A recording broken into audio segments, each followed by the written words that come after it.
Well, I'm Alan Dale from Gale Force Winds. It's an absolute pleasure to be here at the Association of Allied Health Professionals. This is the We Are Here podcast. These folks truly are here. They're making a difference in Newfoundland and Labrador every single day that they go to work. And on that note, why don't you introduce yourself? Tell us what you do. Hi, my name is Brittany Churchill. I'm a pharmacist currently at the new mental health and addictions facility.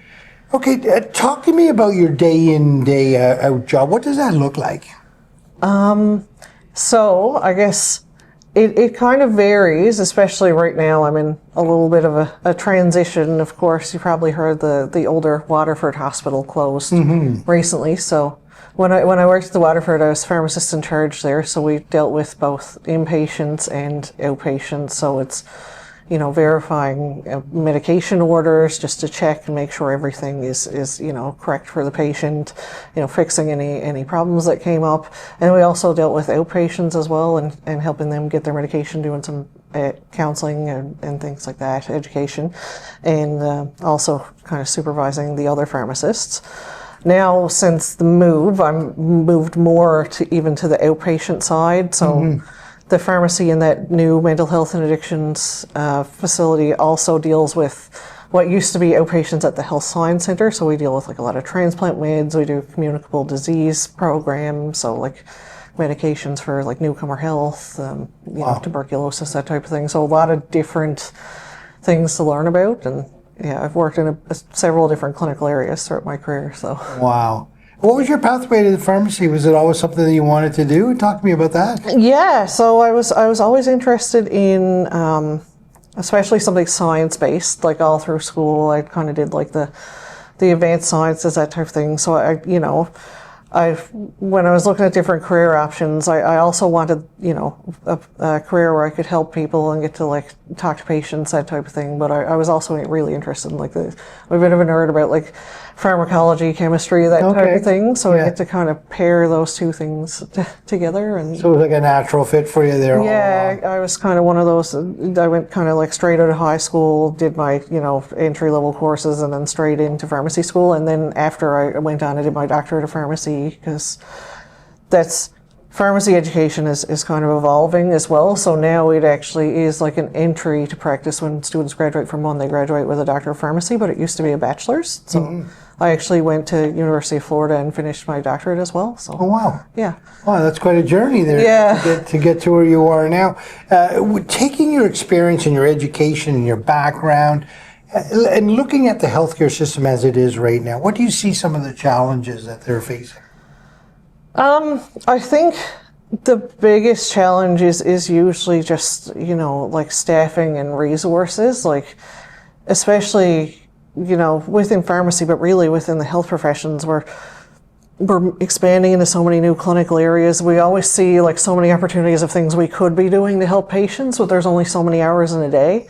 So also trying to, we're even at the meetings here now where we have a presentation on psychological health and safety, burnout, that type of thing, because it's it can be a challenge to do everything you'd like to do, especially with the education that we have. Yeah, using your experience coupled with your sort of analogical thinking, as you kind of describe, where do you see some of the opportunities in the healthcare system? Where do you see some bright spots that we could sort of focus on and do better at?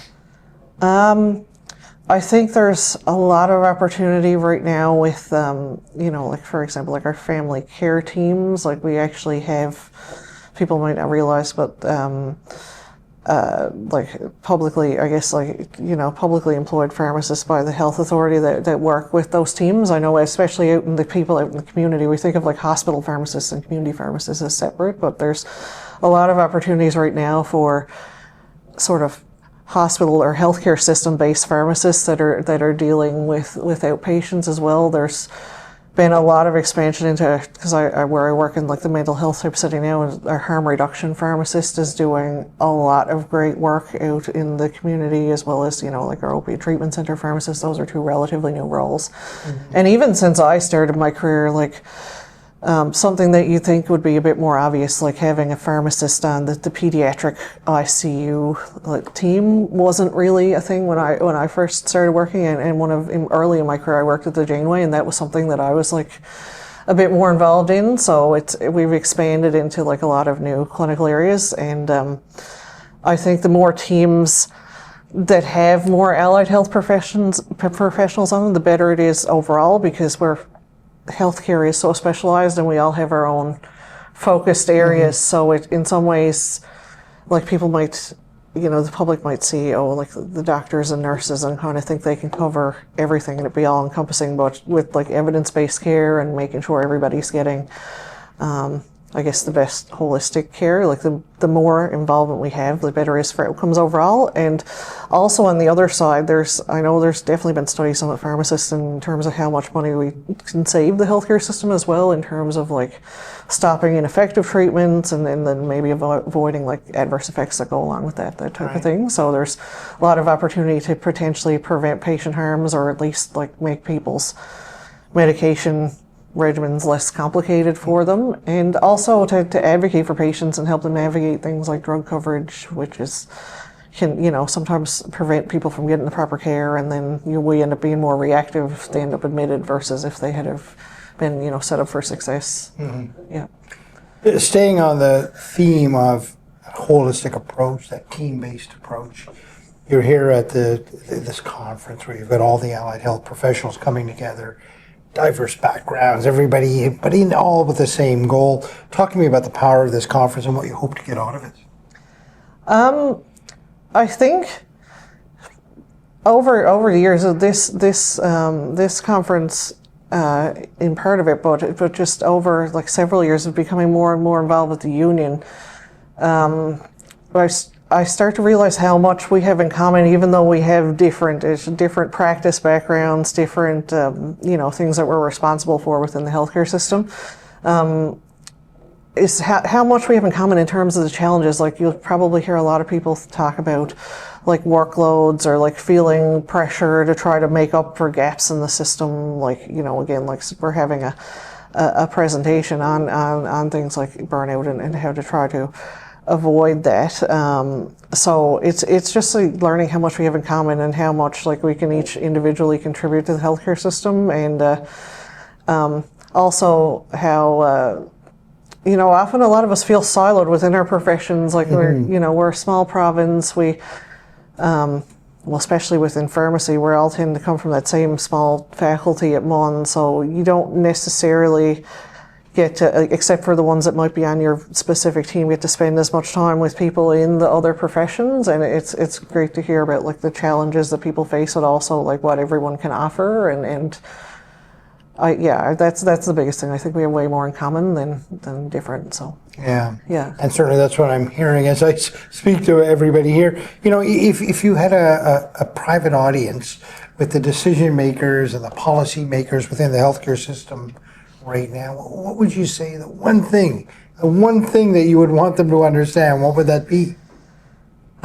I think the one thing that I want them to understand is I know there's a lot of priorities for the policymakers, but like those of us that we're working on the front lines, like we see what goes on in the healthcare system every day, and like we know that we're also consumers of this healthcare system. We're also patients, but so are, especially on the provincial level, those policymakers. So like I'd really want them to think about like if these healthcare professionals are asking for more resources to provide the best possible care, to also think about, like you often do like the hypothetical, like what if it was your family member, to think about like it really could be your family member that needs that care, and we want to make sure that we have the appropriate professionals there to be able to give the best possible level of care. That's that's what all of us want to be able to do. So that's the message that I would hope to drive home, is that like everybody wants to think they're not going to need us, but like you want people to be there when you do. And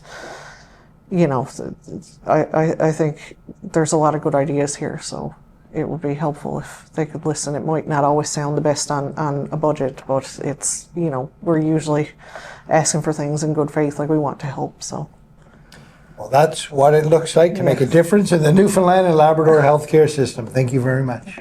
Thanks.